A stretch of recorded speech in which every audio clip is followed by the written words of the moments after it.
अगर आप भी चाहते हैं केसीपी म्यूजिक का वीडियोज सबसे पहले आप तक पहुंचे तो लाल बटन दबाकर चैनल को सब्सक्राइब जरूर करें और साथ ही बेल आइकन को दबाना ना भूलें। भैया, हम राजेश्वर प्रसाद यादव मंगुराहा निवासी तमाम भोजपुरिया श्रोतागण के प्रणाम बा। हम अपने लोगों के सामने एक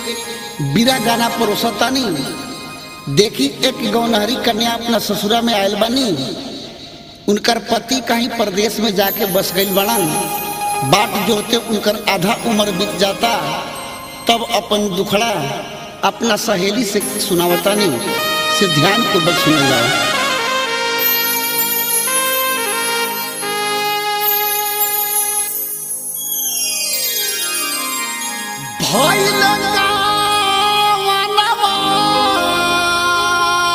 सखिया ए सखी आई गली पियावा के दे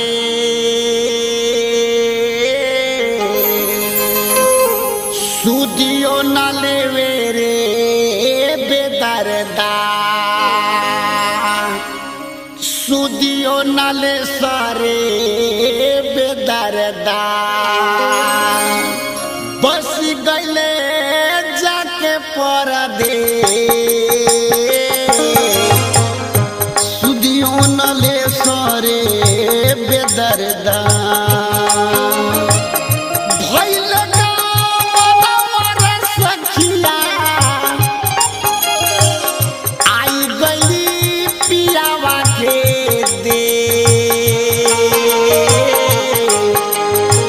सुदियो न लेवे रे बेदरदा बस गईले जाके परदेश सुदियो न लेवे रे बेदरदा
सहेली से कहतिया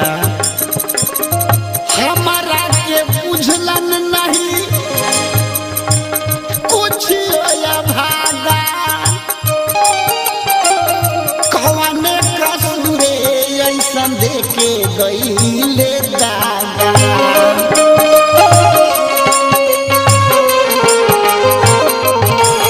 हमारा से बुझलन नहीं कुछ या भागा कौन कसूरे ऐसा देके गईले दागा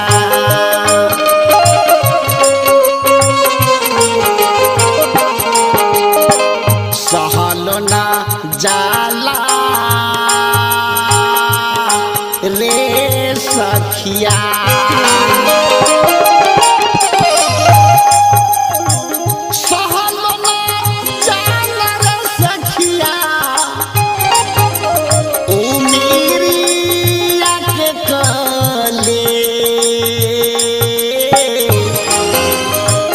भेजना खबरिया बेदरदा बस गईले जाके परदेश भेजना खबरिया बेदरदा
से जिया न आइले नया रे उमरिया पुरान होई गइले अब हिले स्वामी हमरा से जिया न आइले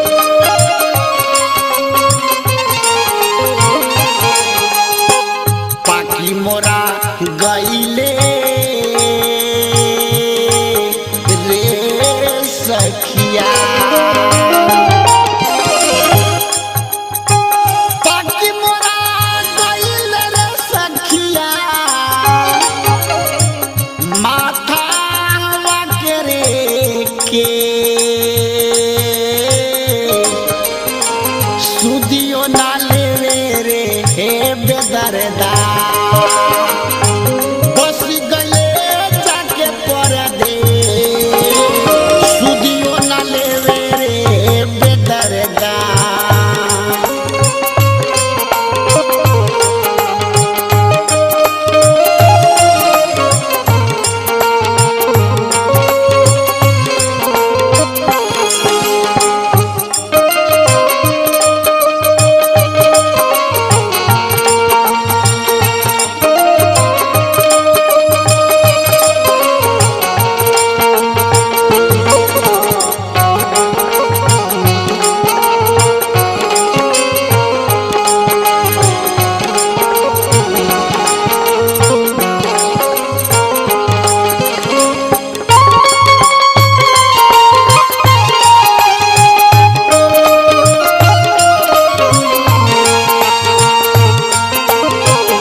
सखी जानते बारू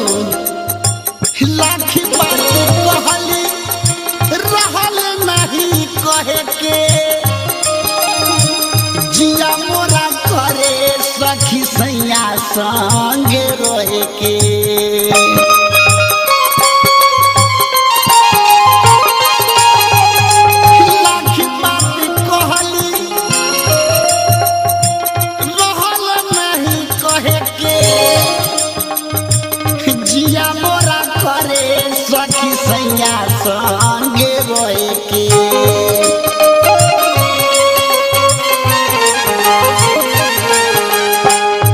कारा से भेजू रे सखिया के कारा से भेजू रे सखिया चिट्ठी अरे सन दे सुदियो ना लेवे रे हे मुझौसा सुदियो ना लेता रे मुझौसा बस गले जाके पर दे सुदियो ना लेवे रे मुझौसा बस गले जाके पर दे सुदियो न लेवे रे मुझौसा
छूटी मोरा चल तर सखिया ससुर करे दे सुदियो ना भेजे रे हे बेदर्दा बस गया जाके परदे सुदियो न भेजे रे बेदर्दा बस गया जाके परदे सुदियो न भेजे रे बेदर्दा सखिया आई गई पिया जी के दे सुदियो न लेवे रे बेदर्दा बस गइल जाके कर दे सुदियो न लेवे रे बेदर्दा बस गइल जाके कर दे सुदियो न लेवे रे बेदर्दा